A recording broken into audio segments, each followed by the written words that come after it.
Hopefully they'll stock back up. It's probably like the toilet paper thing all over again.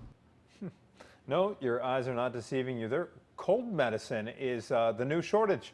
Experts believe this is due to the increase in Omicron because the symptoms are so similar to the common cold or flu.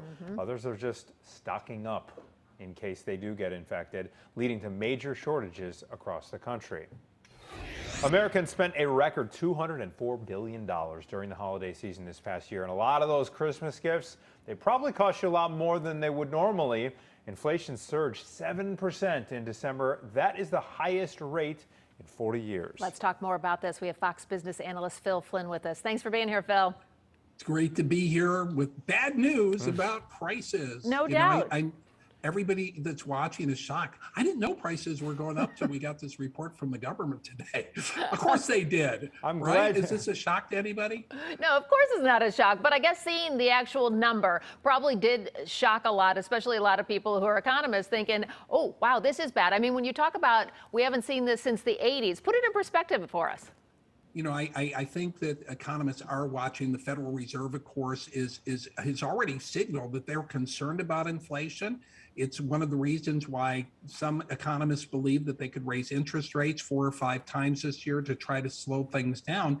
You know, and it's kind of funny, you know, when you get this report, it says 7% inflation, but when you exclude food and energy, you know, it was up only 5%. And it's like, who are these people that don't use food or energy? I don't know who they are. I think they're Hollywood stars. I'm not sure, but I want to find out.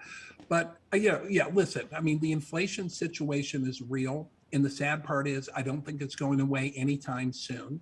And there's a lot of reasons for it. You know, we had the reopening of the economy, we have COVID.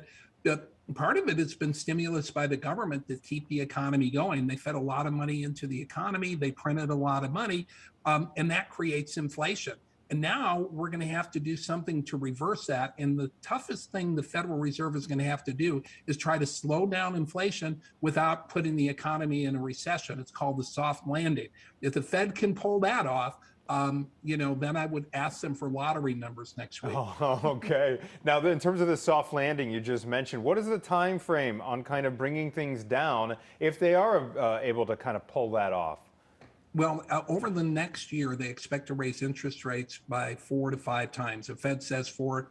Some analysts say it could be 5 times. So you're going to start to see that probably start to take effect in the middle of next year when it starts to warm up. But it really takes even longer than that to feel the full impact. So what we really have to look at is how the consumers survive these higher prices. You know, we all talk about, hey, it's a great labor market, people are making more money, but it's not keeping up with this inflation rate. So we're going to see a lot of wage pressures. Now, the only good news about this story is there are a lot of jobs available, and to attract workers, you're going to have to pay more money.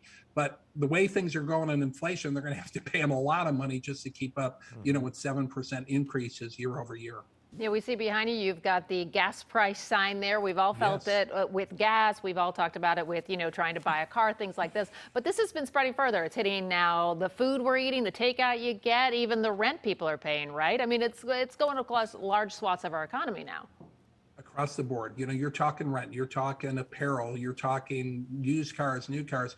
And I do think what's over my shoulder here is part of the culprit, rising energy prices, because I believe that one of the main causes for inflation, among other things, is the cost of energy, because it impacts everything, right? Every business, every home is impacted by the cost of energy.